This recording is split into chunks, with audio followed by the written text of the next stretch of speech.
we only have one life to live eh.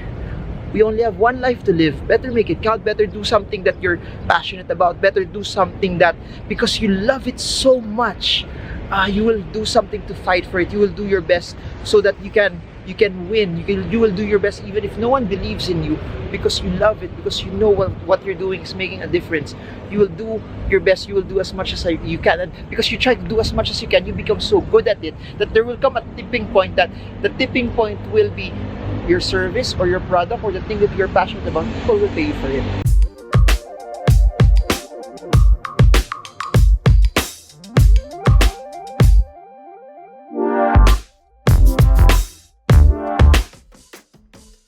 Guys, good morning from Intramuros, Manila. While I was here, I just thought, now why not just explore Intramuros again, and at the same time go back and actually see my former college, which is actually now a university, because I've received a lot of questions from you guys as well, asking what course I took in college, where did I go to school, was it actually connected to what I do now, which is really more finance, investing, and also entrepreneurship.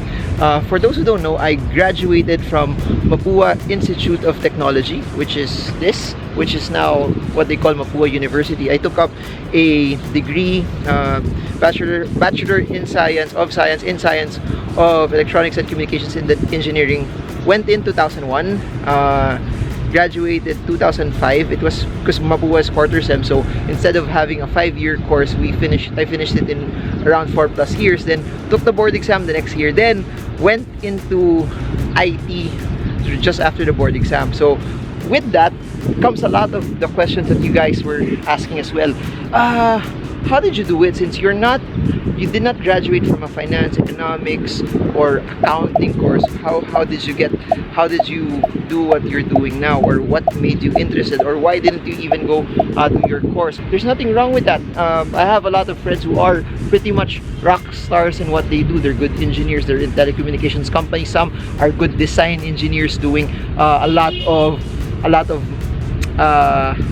design with microchips, with processors, etc., which is something I don't know much about now. Some went into the IT field, which when I started initially also was where I was. I did a lot of software programming, or SAP, not actually programming, it's SAP basis. I was a SAP basis consultant for some time. So that started my journey, and I was walking here. It was actually nice also to reminisce. It was also nice also to see parang where you were in college and how things have changed in this area, and what has differed also in your personal life. And it's just a very, very I think humbling feeling also to see that 10, 12, 13, 14 years after, you get to be in a place where you were also before when you were in college. Because to be honest, when I was in college, I didn't know what I was supposed to do as well. When you graduate from high school, you think you have everything figured out already. Na this is the course that I want to be in, and this is my job when I graduate. Actually, when I graduated from college, I just thought that I wanted to have a good job, then probably climb the ladder, take an MBA, become a manager, and then that was probably it. I didn't even think about planning to be VP, GM, or president, or even a CEO of a company. I was fine being upper management or even mid management. That was my parang lid at that time. Then when I started my corporate career, I actually figured out, I started to compute as well, that if I will rely on my salary, especially if you're a fresh grad, your salary is not too big. I made a computation that what if I just relied on my salary? Teka, kukulangin yata to. I won't be able to do as much. It will take so many years before I need to save before I could get $1 million, or before I could get this much amount of money, or if I can buy this car, or I can get to this house, or I can do this. So I tried to think about, even if I get promoted, even if I transfer, even if I get pirated to a company that will give me this much or double or triple my salary, it may not be able to still hit what I want, or the goals that I want, or the dreams that I want. That's where I started to read more books. I started to attend a lot of seminars. So if a lot of people are saying, where did I get this? It's a combination of experience, and it's a combination of things that I've read, seminars that I've attended, and just really the grit and the grind of wanting to have financial freedom. So when I was fresh grad already, I already knew it.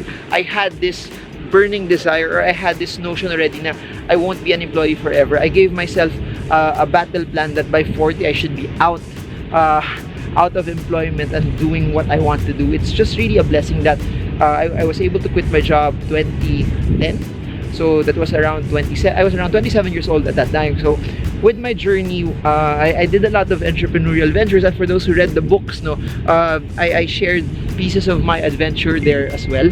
But while I was an employee, one of the biggest things that I knew was this: I may not have that much assets in terms of stocks, bonds, mutual funds at that time, or there wasn't any Talas Manila, there wasn't a publishing house yet, etc. But what I knew was this: my biggest asset was what I had inside. My biggest asset was my brain. So I spent a lot of time trying to figure out, trying to learn as much as I can in the realm of entrepreneurship and investing. I tried to meet and even pay people that I would do one-on-one sessions with them, and I would pay them for the time that they would give me, and it actually paid off. While I was doing that, while I was employed, I would spend a lot of time doing entrepreneurial ventures, not having the end goal of earning, but my battle plan was I would want to try this business venture to see if this is something that I like, this is something that I'm passionate about, this is something that will work for me, this is something that's sustainable, this is something that I know if I plan to do it full scale later on,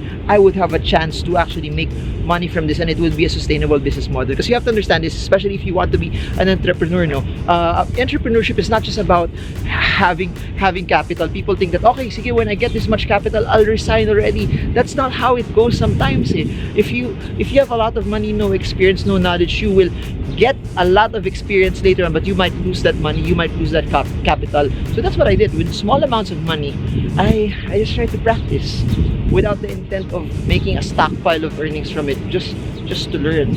So now what I'm doing now is the things that I knew before that hindi bagay sa akin, it doesn't fit my profile as an investor. I stopped doing it already, or I don't have to undergo the painstaking practice of trying to go through the grind of doing something that either I don't want, either I'm not good at it, or I really don't see myself having the patience to actually do it as well. Especially, example, if you do food, retail, siomai, I actually thought before that sige, I'll franchise siomai stalls, and as I do siomai stalls, I'll try to put as much as I can in MRT stations, because I know food yan hindi malulugi ang food, di mauubos yung food, di siya maubusan ng customers, tas mura siya.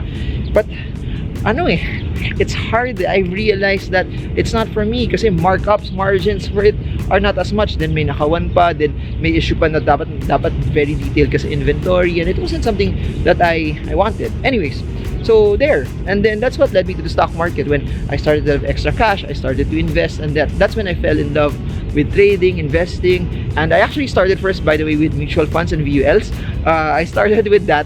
Then sabi ko, why am I watching my mutual funds every day? Why am I watching my VULs every day? So might as well just do stocks, try stocks. Before at that time, I was a bit scared kasi no one in my circle would invest in the stock market. So I had to also find a new set of friends as well that would be in the same mindset as I am, so that I would grow in the knowledge. You have to understand this: you are the average of the 5 people that you meet. You're the average of the 5 people you spend a lot of your time with. Meaning, if you spend a lot of time with people who are not into investing, into entrepreneurship, into making money, may hila din kayo eh. So it's nice that you have an inner circle. It's nice that you have a group of people who thinks the same as you. So that's where I started investing. Now, let me address the question. Sayang naman, Marvin, you did not do your course, you did not follow your course, you did not do something that you graduate. Sayang naman yung pinag-aralan mo.